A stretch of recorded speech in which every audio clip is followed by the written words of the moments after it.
On the Mat was a professional wrestling television program for the National Wrestling Alliance-affiliated All-Star Pro Wrestling, ASPW, or simply NWA New Zealand, that aired on Television New Zealand's TV2 from 1975 to 1984.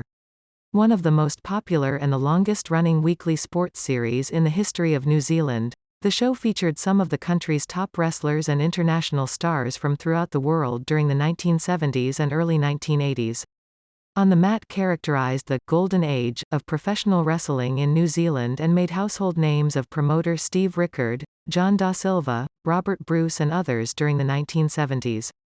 Much of the show's popularity was based on native New Zealanders and foreign wrestlers working together against their common enemies or, sometimes, being pitted against each other.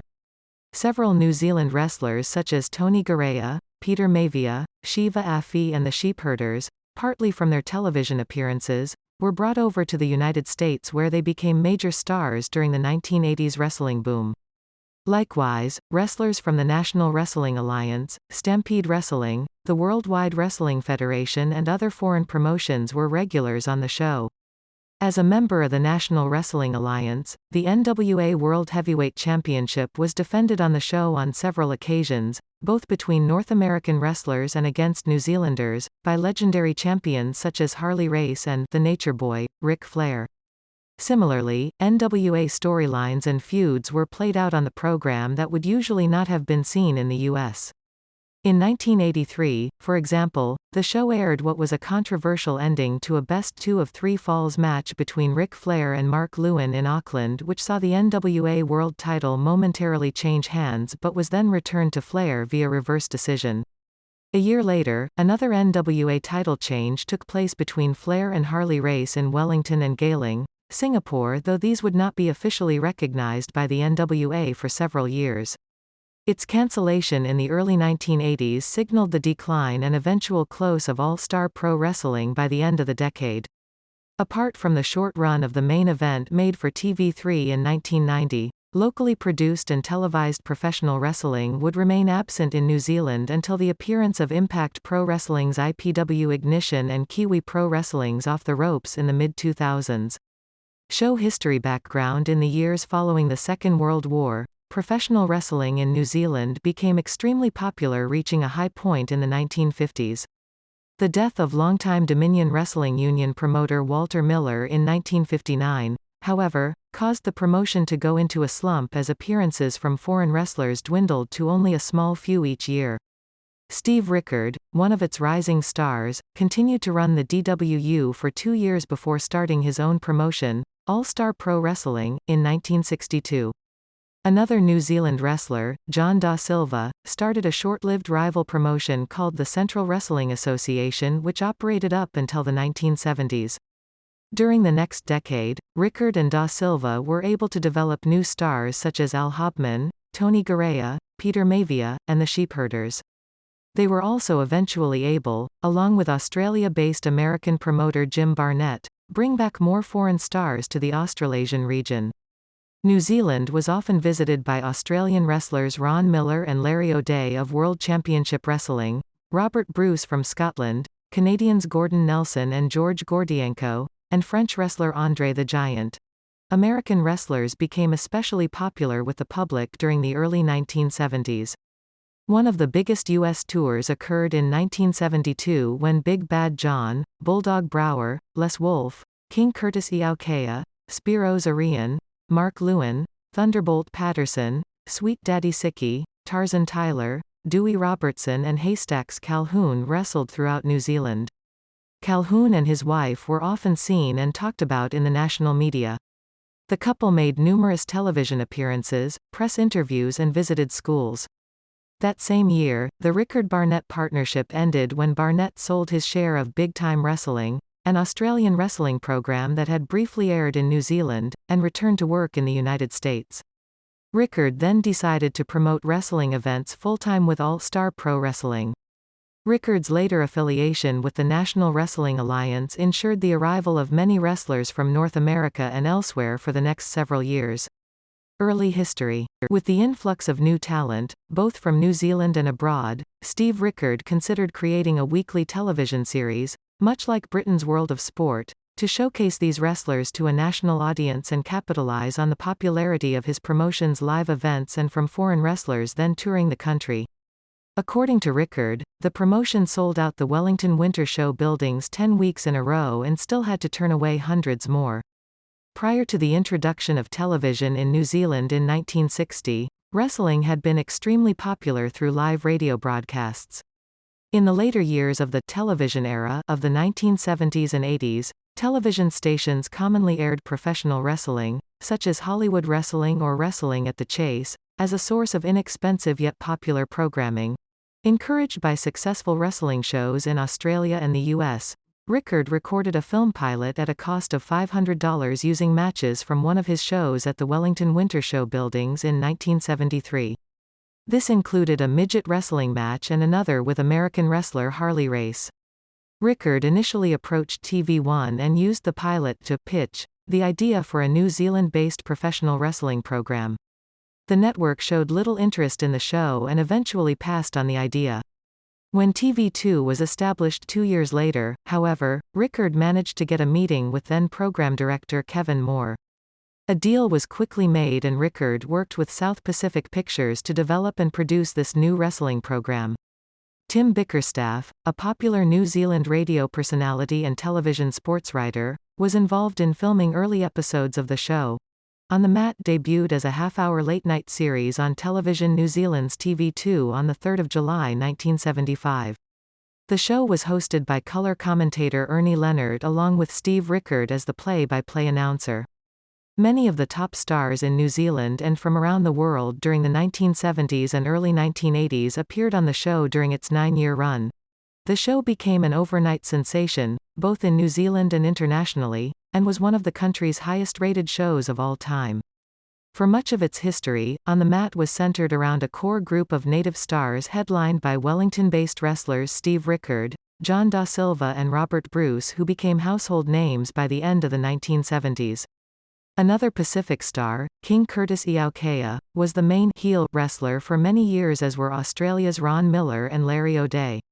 Other foreign wrestlers to appear on the program included Pat Barrett, Dick Bayer, Man Mountain Link, Les Thornton, Leo Burke, Ripper Collins, Rick Martel, Tiger Jeet Singh, Ali Vizari and Abdullah the Butcher. Peter Mavia and Shiva Afi were also very popular during this period, and they became the focus of the show within several years. Rickard promoted both Mavia and Afi to appeal to the Polynesian market in New Zealand, much in the same way Vince McMahon Sr. did with Bruno Sammartino and Italian Americans in New York during the 1960s. In 1978, Afi defeated John Da Silva in a tournament final to capture the NWA New Zealand Heavyweight Championship on 23 April 1978. It was the first time a Samoan wrestler had held the New Zealand Championship since 1964. A year later, Miavia won the NWA British Empire Commonwealth Championship from Ripper Collins in Auckland. At the start of the show's off-season each year, Rickard and his wrestlers spent the 3 months on international tours overseas in the Middle East, India, Singapore, Malaysia, Pakistan, Thailand, Hong Kong and Hawaii.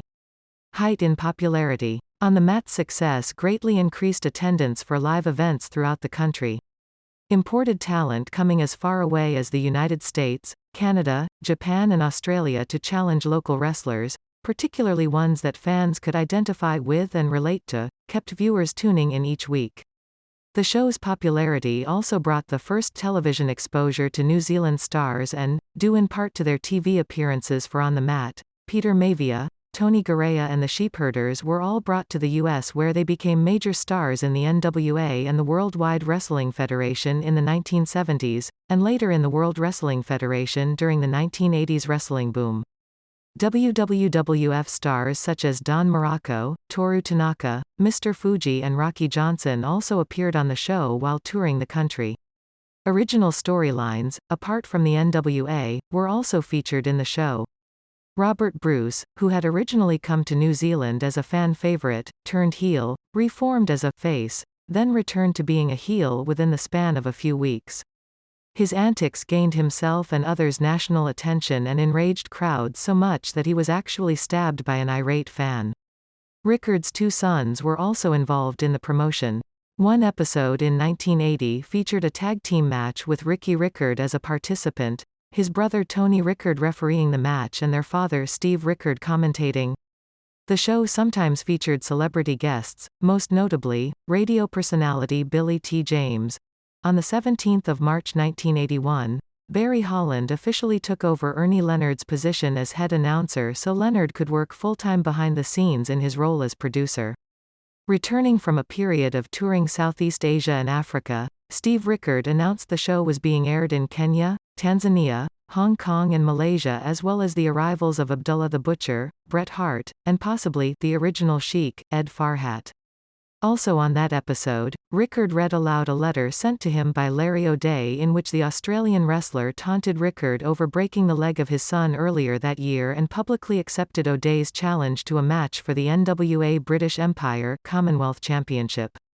A month after the death of Peter Mavia, the 6th of July 1982 edition of On the Mat was a tribute show in his memory, and the promotion broadcast 2 of his matches.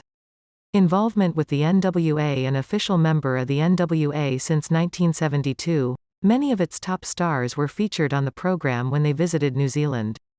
As a result, NWA storylines and feuds not only became part of the show but were usually not seen by fans outside the country. This was especially true of title defenses for the NWA World Heavyweight Championship, defended on the show on several occasions, involving both foreign and native New Zealand wrestlers. Peter Mavia very nearly won the title from then reigning champion Harley Race in Western Springs Stadium in 1979, winning the bout via disqualification, and there was a serious concern the estimated 10,000 fans in attendance would riot if Mavia did not address the crowd to explain why the NWA did not allow title changes based on a disqualification win. A 30-minute NWA title match between Race and Rick Martel took up an entire episode of On the Mat. After returning to the U.S., Race would later send a tape of this match to promoters before he entered a territory. Another controversial match occurred in 1983 when Mark Lewin seemingly won the NWA title from The Nature Boy, Ric Flair, in a best 2-of-3 falls match in Auckland. Although he scored the winning pinfall, and was given the belt, the decision was reversed by referees due to Flair having been tossed over the top rope moments before. Although this was not an illegal move in New Zealand, the bout was under NWA regulations and referees were forced to disqualify Lewin. In a post-match brawl, Lewin knocked out Flair with the belt and left the ring with it. The following year, the NWA World title changed hands between Ric Flair and Harley Race in Wellington, New Zealand and Gayling, Singapore, though it would be several years before the NWA eventually recognized them. Cancellation by the early 1980s, though the show was still popular, it became increasingly more difficult for Rickard to bring in top-quality wrestlers from overseas. The World Wrestling Federation's national expansion under Vince McMahon in the U.S. resulted in the decline of the National Wrestling Alliance and made the top American stars less available to travel outside the U.S. Rickard and World Championship Wrestling had also long shared the transportation costs of bringing in foreign wrestlers into the Pacific. However, the close of WCW in 1978 resulted in Rickard taking on the full cost himself. Even local stars such as Peter Mavia and Shiva Afi, despite their popularity in New Zealand, left the country to compete in the U.S. The high costs of running the show, in addition to a worsening economy in New Zealand, forced Rickard to cancel the show in 1984. The final episode aired on the 23rd of July 1984, and featured Samoan Joe, Larry O'Day, Mel Fortuna, Tony Rickard and Rip Morgan. He and All Star Pro Wrestling attempted a couple of tours during the next 2 years, but the show's cancellation eventually saw the close of his promotion. Production: the show usually aired on a late-night timeslot each week on Tuesdays and was approximately 24 to 25 minutes in length, produced for a 30-minute timeslot per episode. The first 14 episodes were taped in Auckland, and in Hamilton for a short time, before settling in at the Canterbury Court Stadium in Christchurch. The final season in 1983-84 was shot at the Auckland YMCA. The show was not only a ratings success, it also helped promote live events which sold out town halls and other venues throughout the country on a weekly basis. By the time the show ended, Rickard estimated he had promoted shows in 135 New Zealand cities and towns. Episode format: each episode opened with a video of the all-star pro wrestlers competing in various matches as well as the show's theme song, before going to an introduction and the opening match. An episode typically featured 2 to 3 matches, and sometimes footage from a recent live event or match from overseas, as well as post-match interviews and vignettes from wrestlers regarding their upcoming matches or current storylines. Celebrity guests were often invited to the show, where they were later interviewed by one of the hosts, such as comedian and radio personality Billy T. James in 1980. The show typically ended after the main event, the final match on an episode, and closed similar to the opening credits. Memorable episodes on air: personalities: champions NWA British Empire, Commonwealth Championship, NWA Australasian Tag Team Championship. Commentators: ring announcers. Revival: with the main event in 1990, Steve Rickard proposed a new wrestling program under a similar format and, supported by Asambird Productions, secured a deal with the newly established TV3 to air the main event that year. The show was filmed at ASB Stadium in Auckland and the first episode aired in May. The show's producers attempted to replicate the high production values of the World Wrestling Federation's WWF Superstars of Wrestling, which had premiered on TV2 the previous year, to high ratings, but also clashed with the more basic and traditional style of On the Mat. Airing on a slightly earlier timeslot than WWF Superstars, it was technically not in head-to-head competition. However, its attempt to emulate the sports entertainment aspect of the WWF failed to impress neither the critics nor fans.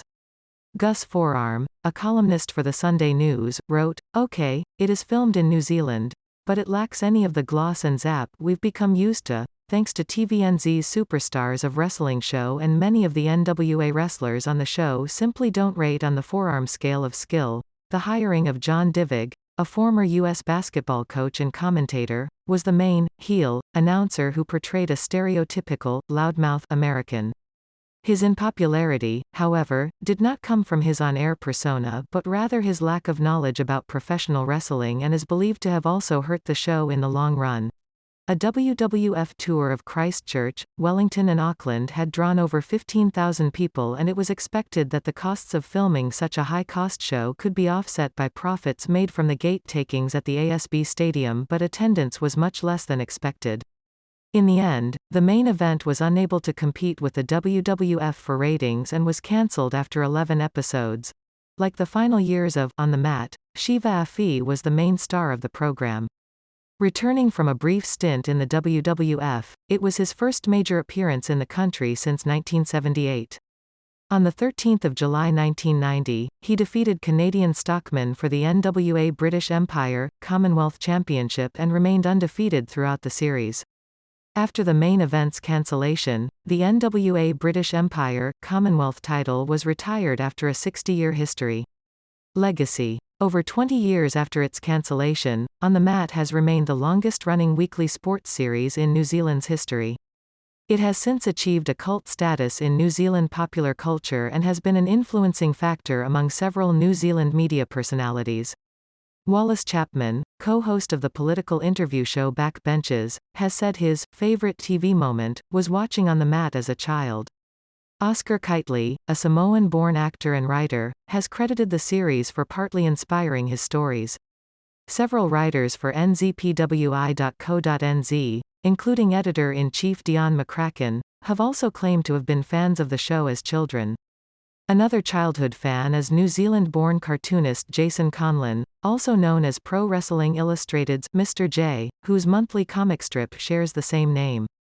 Tim Bickerstaff, a one-time crew member for On the Mat, recalled working for Rickard in a sports column for Extra in 1999. Television New Zealand counted On the Mat among the most notable programs in its 50-year history.